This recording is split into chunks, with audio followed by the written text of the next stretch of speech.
Hi, and welcome to the Neurological Foundation's Discovery Sessions. The Neurological Foundation has been funding research into neurological conditions and disease for nearly 50 years. We have funded some amazing scientists and clinicians throughout their career who have gone on to conduct groundbreaking work and discover fascinating things about the human brain. We hope that these digital discovery sessions will help all our followers, supporters, and fellow science enthusiasts learn new things about one of the most complex organs humans have, their brain. Today's speaker is Dr. Louise Bicknell from the University of Otago. Dr. Bicknell works with 1 in a million children with unique and specific genetic disorders. The Bicknell Lab, partially funded by one of the Foundation's supporters, the Broad Family Trust, focuses on understanding how the genetic variations present in our genomes can shape or influence genetic conditions. We are grateful to Louise for taking time today to speak to us about her innovative work her lab is currently working on and how it is helping children all over the world. Hi everyone, thank you very much for joining me. It's my absolute pleasure to be here to have a wee chat about my research and my passion and how it's supported by the Neurological Foundation. So let's get started. So today I'm going to be talking about my research on how we look for typos in our DNA and how these typos can shape or cause genetic conditions. And that my real focus is on studying conditions that are at least 1 in a million, if not rarer. These are really unique, mostly children, both in New Zealand and around the world. So first, just a wee bit about me. So I grew up in Hawke's Bay, and then I came down to Dunedin to do my undergraduate and my PhD in genetics. After my PhD, I moved to Edinburgh. So I went from the Edinburgh of the south to the Dunedin of the north. And I lived there for almost 8 years, furthering my research. I then came back to Otago to start my own research lab. We have a great team. You'll see some photos at the end. And our team is really focused on the molecular genetics, so understanding the genetics of health. So I call myself a molecular geneticist, but really I'm a gene hunter. I'm addicted to the detective work of finding these typos that I'm going to talk about. My lab has been predominantly supported by a Rutherford Discovery Fellowship, which is a unique and pretty special fellowship that the government offers here in New Zealand to the kind of best and brightest scientists around the country, and it helps bring New Zealanders back to our country to keep on our research, and that's what brought me home. In addition to my research, I'm also a mum, so these are my 2 boys. They're identical twins, which is a bit of a joke for a geneticist, where I'm busy looking for differences in our DNA, and my children share the exact same DNA, yet to me are quite different. So I promise I haven't done the experiments or anything on them to try and work out what makes them different. So my research team really focuses on trying to connect how changes in our DNA can impact both our development in terms of how our body grows from when we're a baby to an adult, and as well as our lifetime health. We often find that some of our research, while they might be rare disorders, can actually be important in more common disorders and diseases that a lot of people suffer from. So why do we do this? So for me, I have 3 kind of driving themes behind my research. Number 1 by far is to really help these families to get both answers and information about the genetic conditions that might be running in their families. You know, often the doctors have never seen their child before and the features that they might have. And so we're really keen and passionate about trying to help them get answers. I'm also really curious about how to understand the brain. It's a really complicated organ. We still don't understand it completely.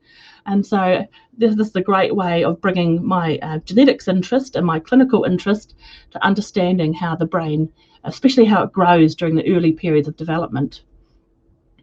And I just remain in constant awe of the power of our DNA to really, that just small changes and the influence they can have.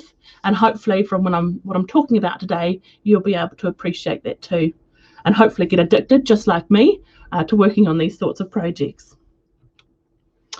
So I'm really interested in size and how DNA can just determine size. So here on the screen, you'll see we have a bumblebee bat. So this is the smallest mammal on Earth and weighs in at 2 grams. At the other end of the scale, the biggest mammal we have is a blue whale. and they're about 150 tonnes. You never see a blue whale the size of a bumblebee bat, or vice versa, thankfully, and yet they've both started off at just one cell big when they started their development kind of journey. So there must be something in our DNA that is encoding this. How on earth is all the whales roughly the same size, and the same with bumblebee bats, that generally they're the same size. We can also see sometimes there are differences within the same type of animal. So obviously here are some dogs, and dogs are the perfect example. And you can see we've got two really extreme sizes of dogs here, but you know, while that still genetics is playing a role, there's also been some people involvement as well in helping dictate and determine breeding. But it's still the DNA that are in these animals that is really determining the size of them. And while we think about the size of bodies, actually brains are just as the same. So you can see there's a huge size change as we progress through the complexity in animals. So here we've got a rat brain, and these are all relative size, a monkey, and then a human brain is much bigger. But it's not just the size that's important, it's also all these folds that we have in our brain. And you can see along the bottom, there's different types of primates, and how human brains have got lots more folds, and that is really the best way to maximize volume and how many neurons are in our brain. So then if we're interested in studying brain size, you know, how do we attack that? We can't just take brains out of all the people around us to start looking at them. So what can we do? And why is it so important? So brain size is important in that if it's too small, quite often it can impair our cognition and intellectual and motor development, so how children move and how well they can control their muscles. And a smaller brain is seen in many syndromes present, including things like Down syndrome. But also sometimes larger brains, while it's not as common and as extreme, these are also not so great, and the larger brains often been associated with autism. And finally, if we want to understand what makes our brain grow, that's really important if in the future kind of sci-fi world, if we want to think about how to make brains regrow if there's been injury, we need to understand what processes are really important in making and helping and supporting our brains to grow. So, as I said, we can't take DNA, we can't take brains out of people to understand exactly what's made their brain that size, but there's a different way that we can focus on it. And so we're really interested in that DNA that's present in those genetic instructions that determine the brain size. So the approach that I've taken is to study people with small brains. And this is a condition called microcephaly, which simply means reduced brain size. And so when you think about brain size in a population, here's like a bell-shaped curve, you might remember this from maths, where there's a wide spectrum of people's brain size, and lots of people have similar. Some people have slightly smaller heads, some have slightly bigger. I'm certainly at the slightly biggest end of the size. I always have trouble finding hats that fit in the shop. But this is common for lots of things, that we have this small variation in size. But what we're really interested in is the really extreme reduction in size. And this is normally when there's really strong genetic spelling mistakes that are influencing how our brain grows. And so we're interested in studying people that have microcephaly, which is right down this very small end of the spectrum. So how do we do that? So we need to, let's get into some science and think about that. So our body is made up of billions of cells. And in every cell in our body, there's a control center, and this is called the nucleus. And in that nucleus is our instruction manual, our DNA. And it's this DNA that we want to get at that can help us, we can look for those spelling mistakes and help us understand what might be going with us. Mistakes have been made that could be causing the small brain in the people that we study. So my main research focus is on studying this DNA. And the DNA in our cells in our body is essentially all the same. So it means that we can get DNA from a blood sample, and that can still tell us about typos that might be happening in the brain. So the best way to imagine our DNA, our human genome, is like a big book. There's only 4 different letters that make up our DNA, A, C, T, and G. And our genome is made of 3 billion letters. And so actually, if you type this all out as a big book, and someone has, you can see just how huge it is. And all these different books are the different chromosomes that we have within our cell. What my research is really looking for is just a single spelling mistake within any of these books. Often just 1 or 2 is sufficient to cause this microcephaly that we're really interested in. So how does it do that, and how do we find it? So the way to think about our genes and our DNA is to think about, if we're talking about books, is to think of a sentence. So I've written a wee sentence here on the screen.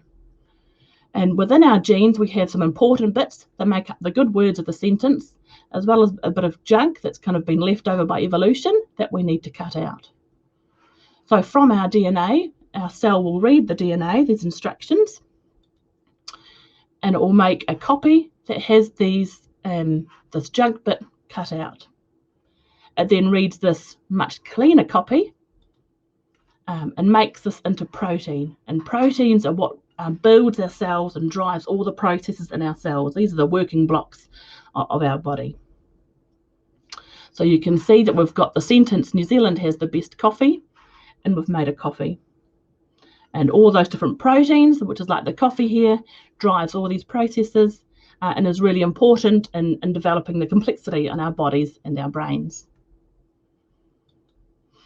So then what kind of changes am I looking for in these sentences? So if we go back to our original, New Zealand has the best coffee, we see lots of changes in our DNA that's present in lots of people. It doesn't really change the sentence much. So it means that we can still understand and generally make sense, and the cell can understand. So some examples here are New Zealand had the best coffee, or New Zealand has the rest coffee. It's still close enough that we can kind of get the gist of what's trying to happen. And when we have changes like this, the cell can normally cope pretty well. And so these are tolerated and don't go on to cause major problems. In contrast, the kind of changes we're looking for is when a part of the sentence changes so much that the cell really can't understand what's happening and doesn't know what to do. And it means that the protein that's made from the sentence doesn't work properly in our cells. So that seems pretty straightforward. We're just looking for these kind of severe typos, but remember just how big our book is to look through. So how on earth do we find a typo, a single typo, in this big haystack? Luckily, technology has really changed the way that we can do this, and it has made it a lot easier for us.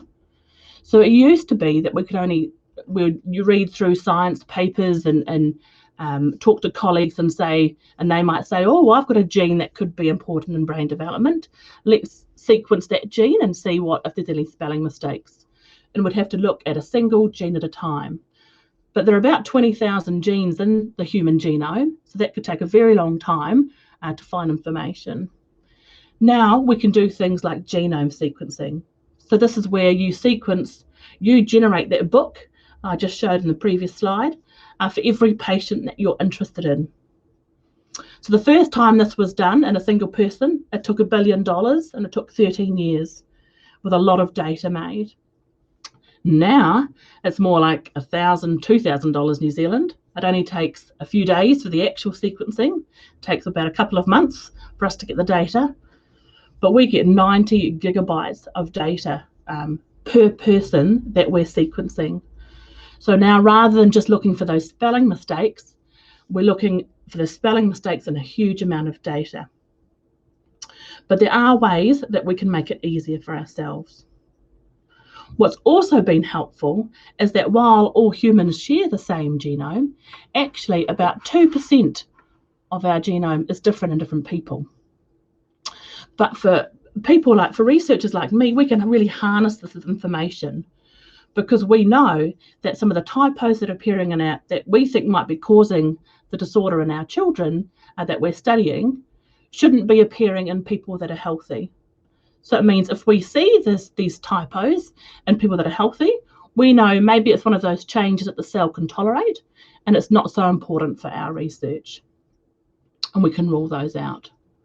So we're using the power both of lots of people, because lots of people have been sequenced now and there's big databases we can get access to help us. And we also can use the power within a single family to help understand how things might have been inherited from mum and dad, and how that can help us kind of determine whether the typo we see is the typo that we're looking for. So the way we do this, now it's all about computers really, is we start by finding all these DNA changes that are present in the patient. And at the moment, rather than sequencing the whole genome, so those 3 billion letters, we're just looking for those important parts of the sentences. So that's the only bits that we choose to sequence. And that means that's only about 2% or so of our genome, so it makes our job a bit easier. So when we do that, we ended up with about 20,000 changes or typos that we need to start looking at. And obviously we can't sit there all day and look through 20,000. So we've got some nifty tricks we use to try and reduce that number down and make it easier for us. So first, we use these big databases to say if it's present in a healthy person, or if it's too common, if it's present in lots of people, and we're talking about 1 in a million conditions, that means that those typos are not relevant for the spelling mistakes that we're looking for. So we can remove them and disregard them from our list. Next, we can start to think about what types of changes. So there's different changes of the typos can do different things to that sentence, and some can be more serious than others. So we can use that kind of information to help reduce down our list, something a bit more manageable. We can also say use some information about the family. So if there's only one child that's affected in the family versus 2, it starts to tell us different things about how that might be inherited. And so we can use that information to start making some assumptions. It's important though that at this stage, everything we do is based on assumptions. So we might be prioritizing typos that we think are more likely, but by doing that, there is always a chance that we miss it. So often we have to rethink what the assumptions are that we're making to make sure we're considering all possibilities. So when we narrow down at that, hopefully we'll get a nice small list. So the word ideal here is really important, and then we can start looking through those. It can range from 7 or less. Sometimes we don't really have anything that seems to be the clue, or up to 100. So that can take a long time and often be a little bit disappointing until we find something that we think could be exciting and could be the answer. So there's a lot of computer work and computational analysis that goes into trying to generate these smaller lists to really help us understand. So the research that we're supported by through the Neurological Foundation has 2 main aims. And one is to use the sequencing technology of just focusing on those important parts of the sentence to try and identify the genetic causes of microcephaly, of reduced brain size in New Zealand children. Then we want to understand how these changes are detrimental to both the cell, how the brain cells are operating, and how that might impact brain development as an organ. Often what we find is we might find typos that are already in a known gene, and so that's really neat because it means we can report that back to the clinician and the family gets an answer straight away. But what's often a tiny bit more exciting to us is when we might find something new that we get to investigate, because it means we can really help hopefully lots of children in that way. And I thought I'd just briefly talk through one of the examples that we're working on at the moment in the lab. So this is a new gene that we've decided is associated with this reduced brain size. So this hasn't been associated with any disease or disorder before. And the gene is this CRNKL1, which we call crooked neck, which is a terrible name for a gene. You can blame people that study flies because they often come up with these funny names. And a lot of work on this gene has been done in Drosophila and fruit flies. But we call it crooked neck. And so we've been studying lots of families as part of our research, and maybe about 20 or 30 or so from New Zealand. And so this family, there's one girl, it's a girl from New Zealand, from the North Island, and she presented with a really severe microcephaly, so a really, really small head. She's got really severe intellectual disability, and she also has epilepsy. And we found a typo in her DNA that wasn't present in either of her parents. And we all get these types of changes that become new in a new child, but you only see kind of 1 to 3 per patient that we look at. And so often it's a really big clue. If we think it could be causing a pretty serious alteration to that sentence, it's a pretty big clue that we might be onto something. And that's what we found in this girl. The problem is, with only one patient, it's hard to know. There's not really enough evidence these days to say, is this really the answer? So what did we do? Luckily, now thanks to the internet, there's a fantastic dating site for geneticists called Gene Matcher. And you might laugh, but actually it works just like a dating site, and that we upload what genes we're interested in. So we put in that we're interested in this gene crooked neck, and then we waited to be matched and to see if anyone else around the world who's also researching genetics might have put in that gene as well. And these can be other researchers, or they could be diagnostic labs. And there's it's mostly in Europe and America, but there's lots of countries that use this, and researchers and lab techs that use this site. So what did we find? So over the last 2 years that we've been working on this project, we've found 5 more patients from around the world. So which is really, really exciting. So, and definitely more rare than just this 1 in a million. So you can see here on the map, we've got our patient from New Zealand. We also have a patient from Malaysia, from Japan, from Germany, from Belgium, and from the UK. And what truly makes this a real global effort is, for example, the patient in Malaysia we learned about from a colleague in Scotland, whereas the patient in Germany we learned about from a colleague in Seattle. So it really is a global effort to try and a global community to be able to do this research and to be able to have this clinical, provide this clinical help to families. So what's really exciting about our gene is actually the genetics. And this is a complicated slide. It's got lots of technical jargon, but just bear with me. What's really exciting is that for 5 patients from New Zealand, Belgium, Malaysia, Japan, and the UK, all of their typos are new in the child, so they weren't present in the parents. And what this number here, this is a special code that tells us whereabouts in this crooked neck gene the typo is, and this number is exactly the same. So this new mutation, this new typo has arisen in these children in the exact same place in 5 different children from around the world. And what's more, they all have the exact same set of clinical features. They have this really, really small head. So you might remember at the start of my talk, we were talking about the spectrum of normal head size, and this often ranges from -2 to +2 standard deviations. And that -2 is really the cutoff of about what's considered just normal, and when it starts to be smaller and slightly abnormal. And so you have a brain size that's getting close to -10 standard deviations. It's really starting to push the limit of what you need to be alive. Not just that, if we think about how the brains fold in normal people and healthy people, and these children, they all had that folding changed, and it was much more simplified. So just they really had less brain cells that the brain was trying to fit into the head. They also had some other neurological features as well in common, which were quite striking.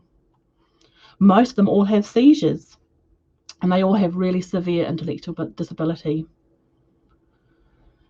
So that is really, really striking evidence for us that this is definitely the answer for these children. So now we just need to understand what's happening. We also had a 6th patient from Germany. And what's striking about that patient is if you look at this code, it's not the same number. It's exactly one next door. So there's something about this particular part of the sentence that when you alter it, it's really not tolerated by the brain, and it really impacts how that brain grows and develops and how that ultimate size is determined. So what does this crooked neck do? So if we go back to thinking about our sentences actually, remember New Zealand has the best coffee, and the first part of that is how we have to remove this junk DNA. Well, actually, crooked neck works to remove that junk DNA. So what we think is happening is that when you have a healthy crooked neck that's working as expected, you remove that junk DNA, you make your nice sentence, and you go on and make your coffee. And the patients, this crooked neck isn't working so well, and so some of that junk DNA doesn't get removed. And so that means the cell, instead of making a coffee, you might make something different that the cell doesn't know how to cope with. And here I've got a wee milkshake. So it's just changing how that junk DNA gets removed when we need to do this reading, and that we think has quite profound consequences to how the brain, what proteins the brain needs to operate. So how are we looking into this? So we're using a few different approaches, because actually it's proving a bit more tricky than we thought. So we've managed to get some skin cells from patients that we can grow in the lab, but actually they're not telling us the answer as well as we thought they would. So now we're turning to neural stem cells, and when we can introduce the mutation and see if we put this typo into the cells, how do these stem cells then grow and develop? We're also trying to use a couple of different animal models to see if they'll help us, because this gene, crooked neck, is present throughout all animals. And so we're using frogs, and now we're turning as well to zebrafish. And these are both really common models to use in this type of research. So we don't have any answers yet.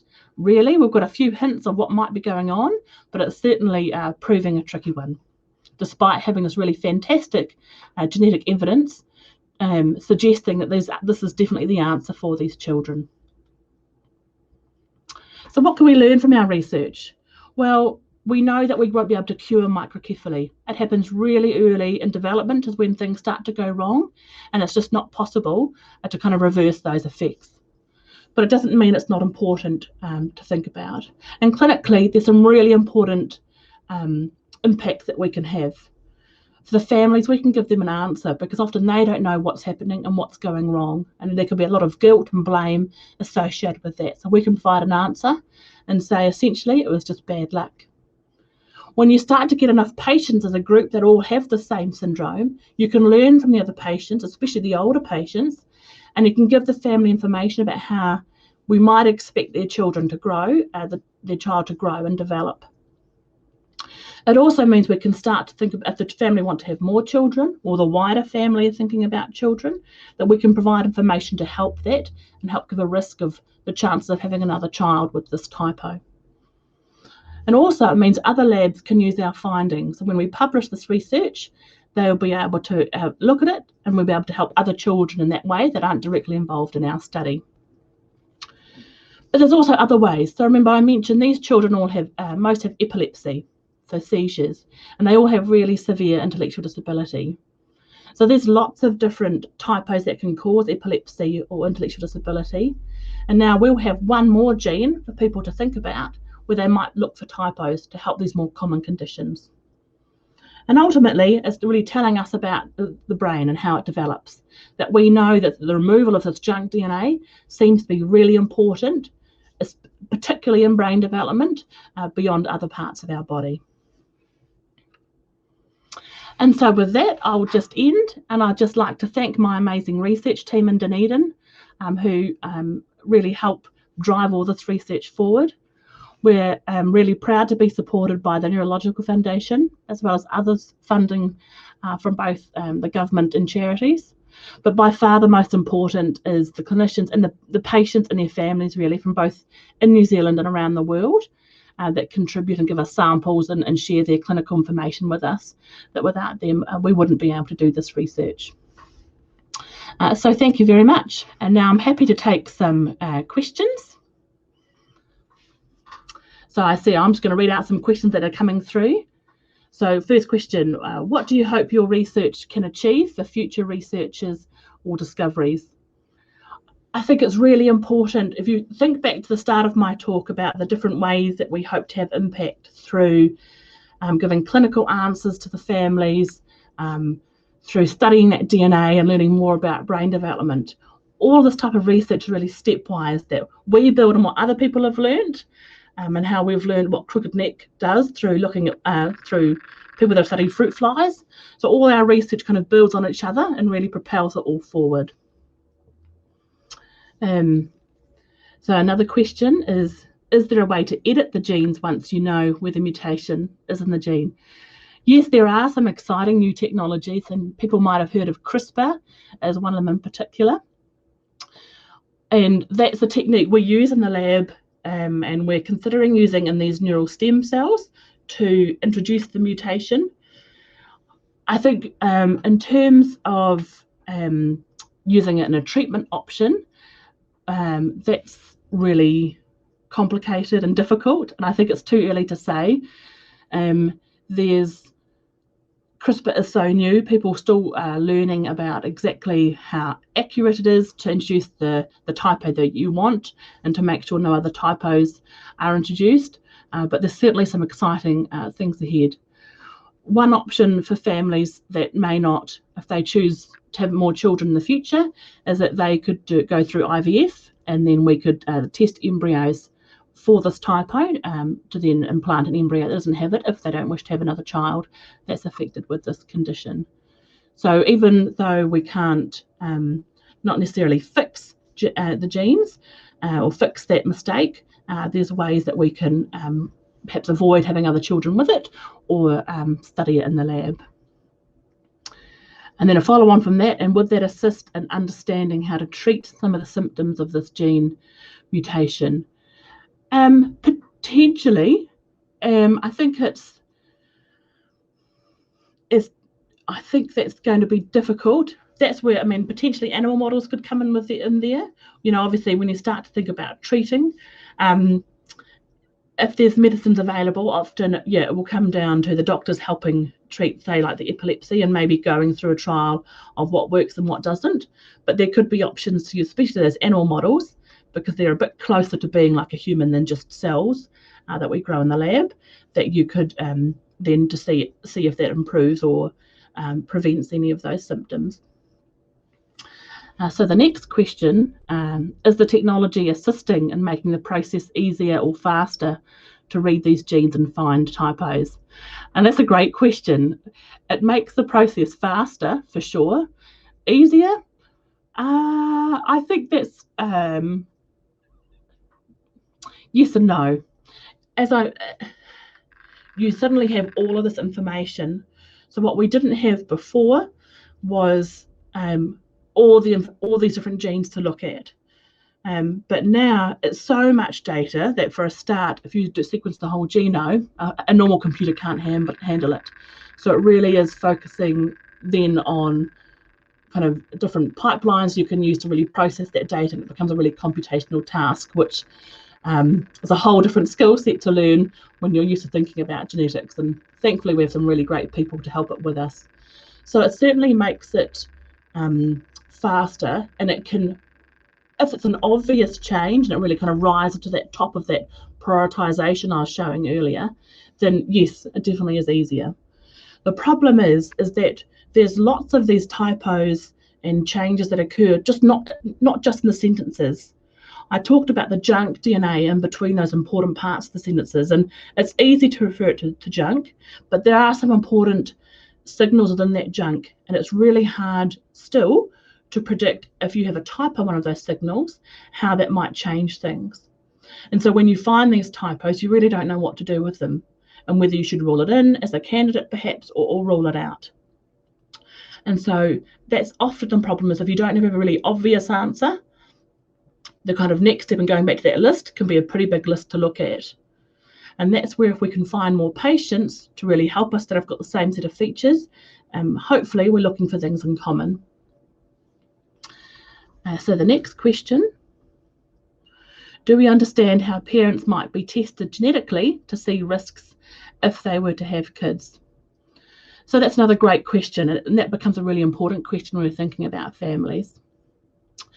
So if we know that typo that we're looking for, absolutely, you can be tested. And sometimes there's some rules around that, but that's something that would normally be offered, at least to the immediate family.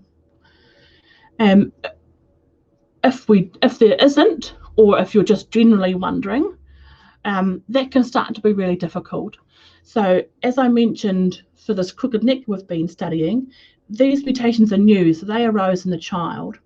So that often means either they were just present in just one sperm or one egg, or they even it even arose just when the sperm and egg fused and became a zygote.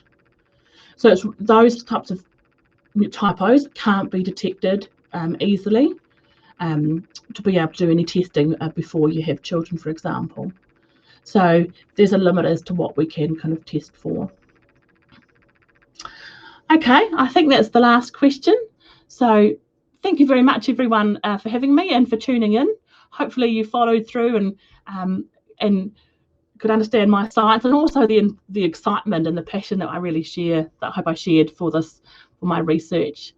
I would thank you again, and thank you very much for the Neurological Foundation for hosting this session and supporting my research, which is all the donors, like people like you. So thank you very much.